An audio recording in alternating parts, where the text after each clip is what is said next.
Hi AWS team, I'm Andrew and today I'll be presenting on an introduction to S3. Before we dive into this specific service, let's try to get an understanding of AWS cloud computing first. Why would someone use cloud computing over traditional computing?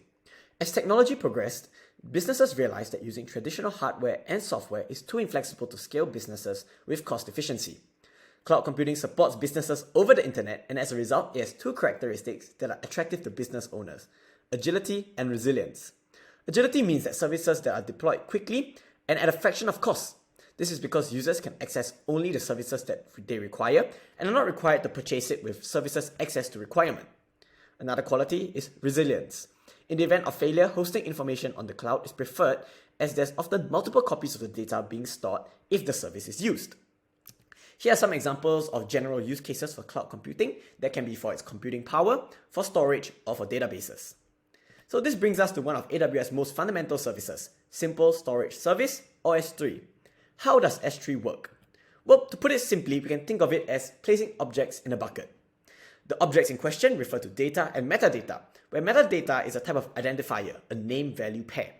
The bucket here is where data is stored. When data is placed into the bucket, a unique version ID is created, and this is the basis of all use cases on S3. So what makes S3 such an excellent service? Well, firstly, it's great for scalability. Businesses are always looking for ways to reduce their OpEx and CapEx, and that makes the flexible pricing model of S3 so attractive. When we think about running a web page, user rates are not uniformly distributed. There are periods of high and low usage. S3 can scale itself accordingly to the fluctuating demands and minimize expenditure on the access.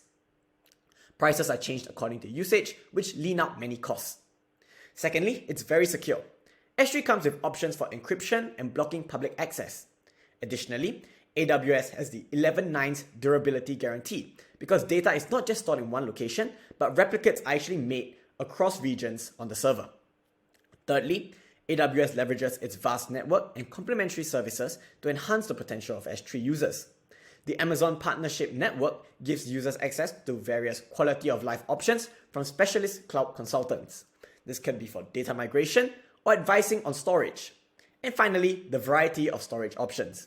Different variations of S3 can be used for different purposes and data lifecycles. For example, there's the S3 infrequent access, which is for data which is not accessed as often, or even glaciers, which are suitable for archival material. Now let's look at some forms of applications. Well, AWS is not just for computer science or data science students. In fact, there are many simple use cases for us social science students as well. We could use it to build a simple website, archive some of our research data, and most crucially, we can query and conduct analytics on the platform. You see, Amazon has a complementary service, Redshift, which enables cloud-native analytics and database management. The language is very similar to SQL, and data uploaded into the bucket on S3 can be managed like datasets as you would any other database.